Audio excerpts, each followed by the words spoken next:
did a lot of things to me, but especially the music and obviously the acting and directing. I truly thank you. But I saw in the program that you worked with music before in several movies, and I was wondering what your process is, and for you, I was wondering if it was part of the process as an actor. Yeah, so the music, my first career actually come from a career in sound design, so I've done a lot of sound design and editing, and that was hugely influential in this film and very important.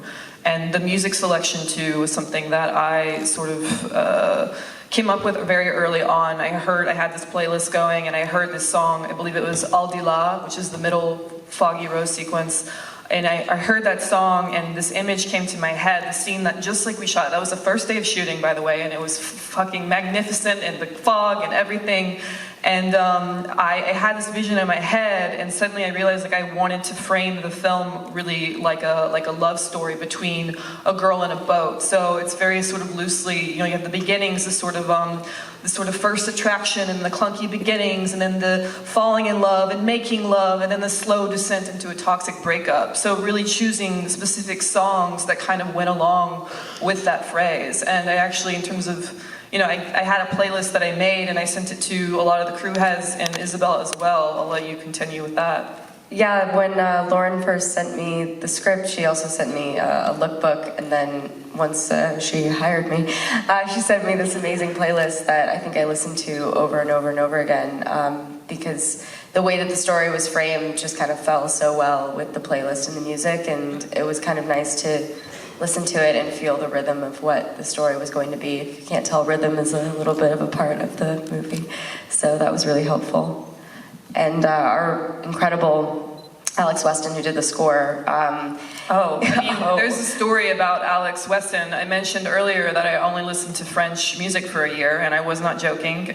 There was a point last year when I was so sick of hearing the French word. I could not listen to one more piece of dialogue, and I was going on this drive. It was the pandemic, and so all I could do in LA, I could go on this drive through the mountains, and I did it every single day. And one day I'm like, I can't listen to any more French music. I gotta play something without lyrics, and I played this this playlist from Le Portrait de la Jeune Fille en Feu, and there was some other other tracks on it from other films, and a track from The Farewell, who Alex Weston scored, came on. And again, just like that first song that I heard this score track, and I just had this moment of inspiration, because the score was the one thing about the film that I never really had a clear vision of what I wanted, and I had changed it like 3 different times in the editing process, and it just like did not sit right with me. But I heard that track and everything changed. I went home, I cut 7 minutes out of the film, which had been 100 minutes for like 9 months, and this was the 11th hour, right before festivals and everything. Cut 7 minutes out of the film, rescored the entire film with the music from Alex Weston, and then I like sent him this email and the film with all his music in it,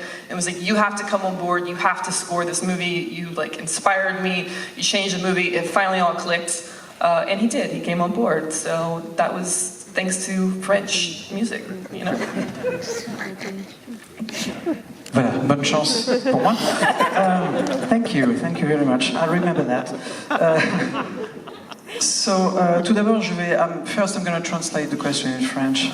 Votre question était en fait, tout d'abord bravo pour ce film. Mademoiselle a beaucoup aimé ce film, et particulièrement la musique. Qui joue un rôle vraiment très important. Donc la première question en fait était pour Lauren.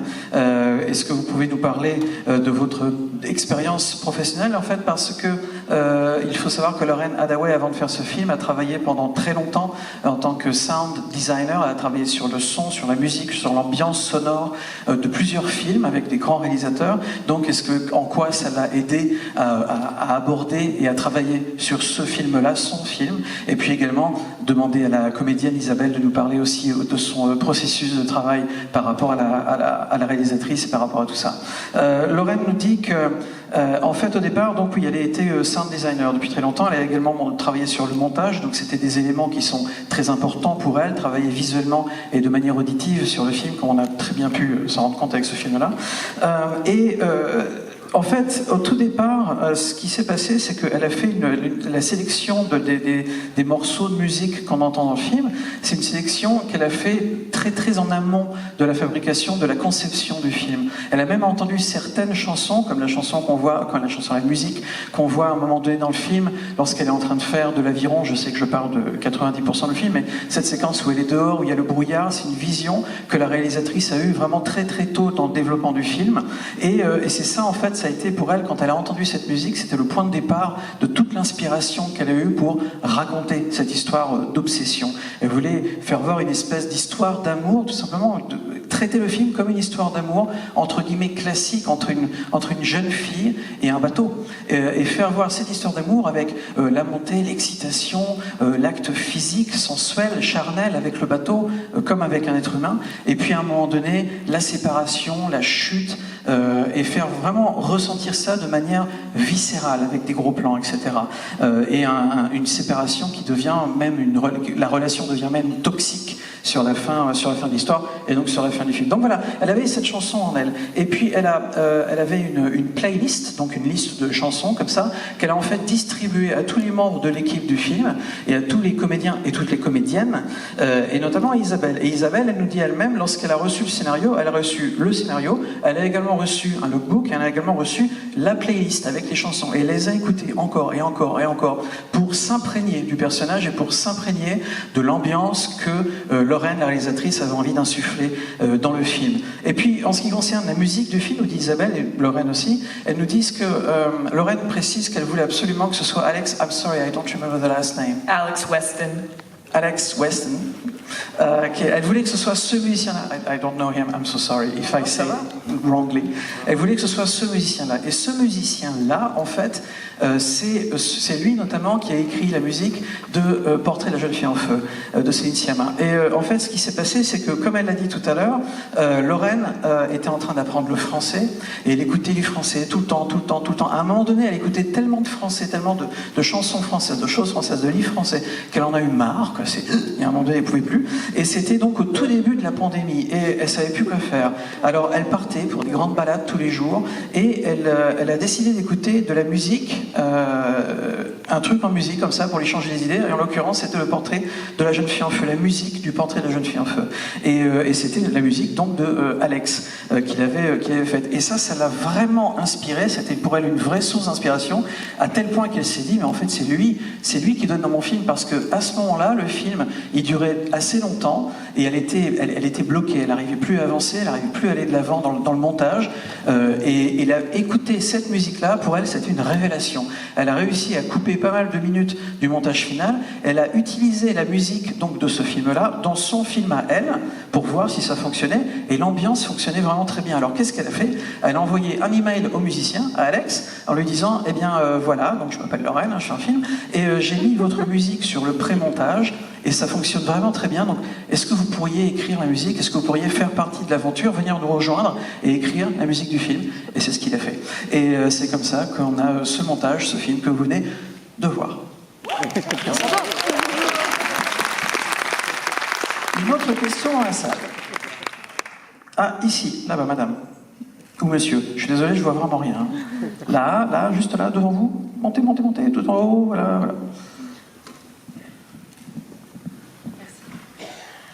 Alors d'abord, bravo pour le film. Et je voulais savoir en fait pourquoi vous avez choisi le sport l'aviron, justement pour montrer cette notion d'obsession. Pourquoi l'aviron? Et du coup aussi c'est une question pour Isabelle. Est-ce que comment ça a été du coup l'entraînement pour le film justement par rapport à ce sport-là spécifiquement? The question is about rowing. Why did you choose that sport specifically to talk about, these themes of obsession and determination and losing yourself in the sport, really in the training, and also about you? How did you train? Because it's a very physical sport, and how did you do that? Did you do it actually before the movie? Did you have that experience beforehand, or did you just learn everything from scratch from the movie? I will start.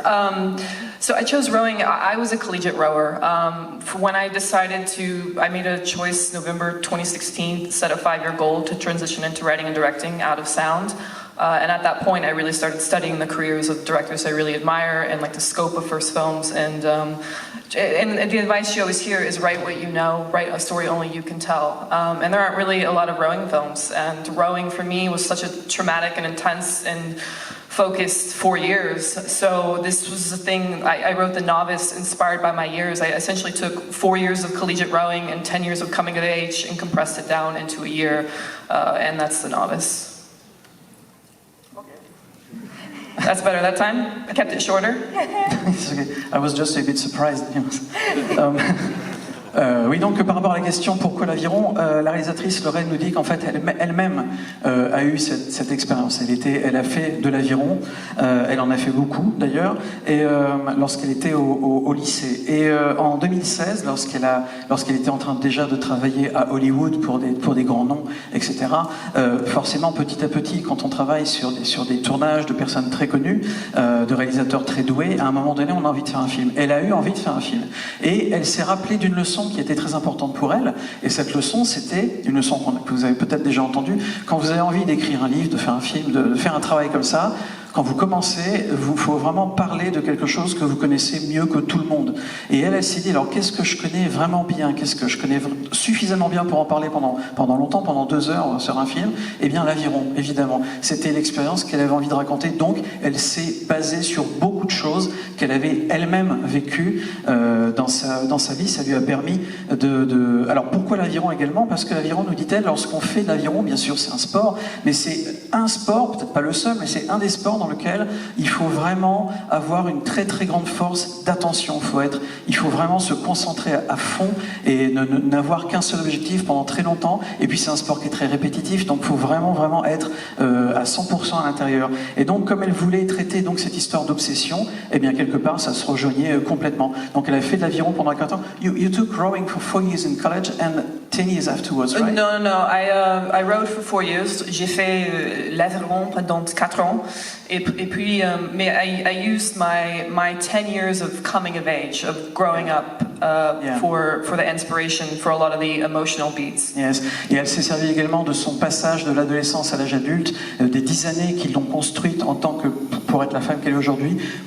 Elle s'est rappelée de tout ce qu'elle avait en tête à ce moment-là, tout ce par quoi elle est passée, pour pouvoir nourrir le personnage interprété par Isabelle dans le film.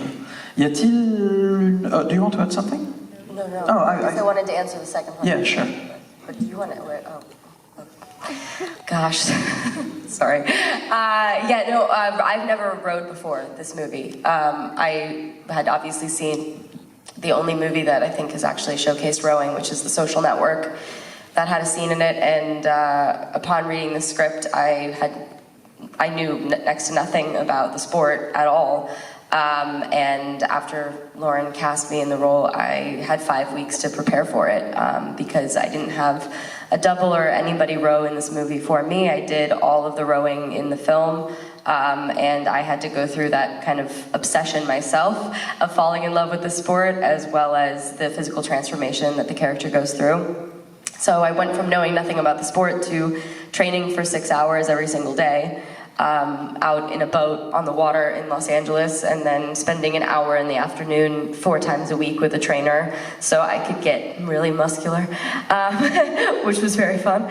And throughout all of that, I think it really helped my emotional performance because I really, fell in love with rowing, fell in love with the sport, became really obsessed with it.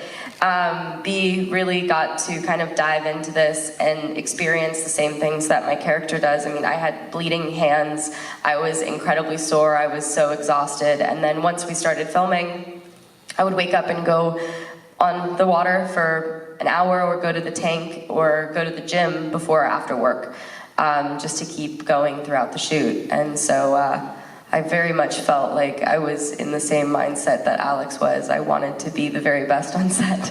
Also became kind of sick of it? I didn't actually until after, when I realized that it was over, and I haven't done it since. Yeah, well, it's understandable.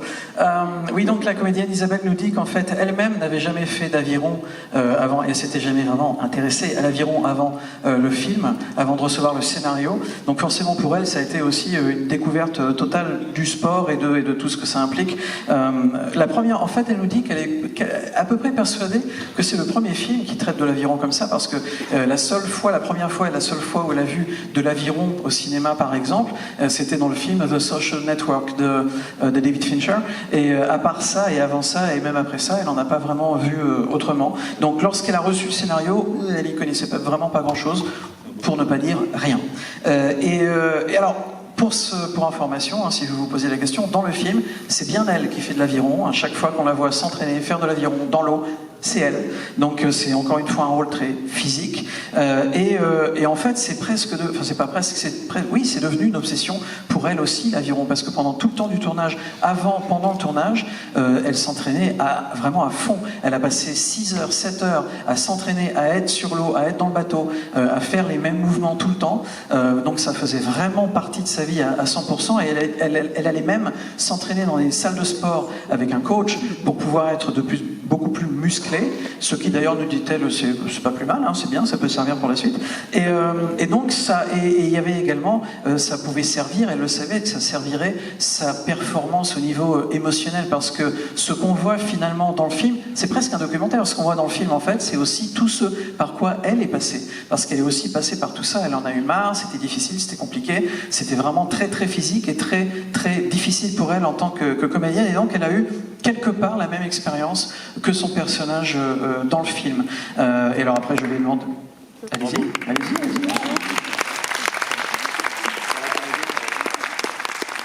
Je lui ai demandé si maintenant elle en avait pas jusque-là de l'aviron. Et elle me dit oui, alors sur le moment non, mais maintenant que le temps a passé, etc., oui, elle n'a pas très très envie de s'y replonger immédiatement, on va dire. Y a-t-il une autre question dans la salle? Alors je crois que monsieur, et après on ira par là. Monsieur ici.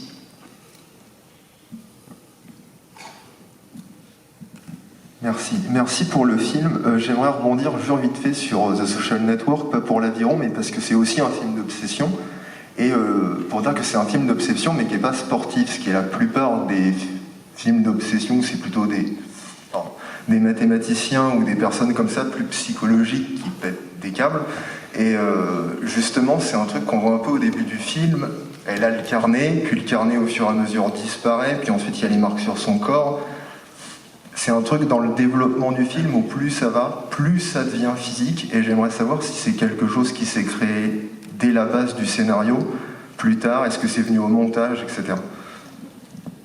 The gentleman wishes to know where you were talking about the social network a few minutes ago, and actually there is also something else that he sees as a common trait between your movie and the social network. It's the fact that Social Network is a movie about obsession, being obsessive, but not about sport.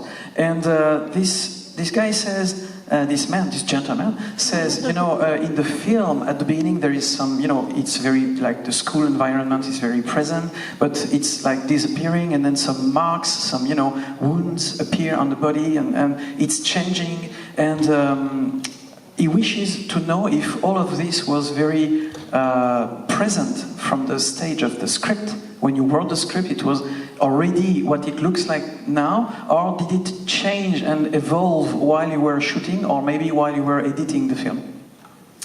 There's a cliche that I love and I believe in, that you write a film 3 times: when you write it, when you direct it, and when you edit it. And that is very true for this film. So a lot of these elements did exist in the script stage. A lot of them were developed when you get with a very talented actress like Isabelle here. You can push things further, you can explore things, you can get granular, you can put, like small details and things, working with costumes, working with the cinematographer, working with everyone on the crew. Everyone brings their sort of creative input to this and really brings it to life. And then when it came to editing, I mean, the first sort of assembly of the film was, I think, 2 hours and 1 minute, and this cut is, I believe, 96 minutes, maybe 93 without credits. So there's, like 25 minutes of material that we shot that is not in the film.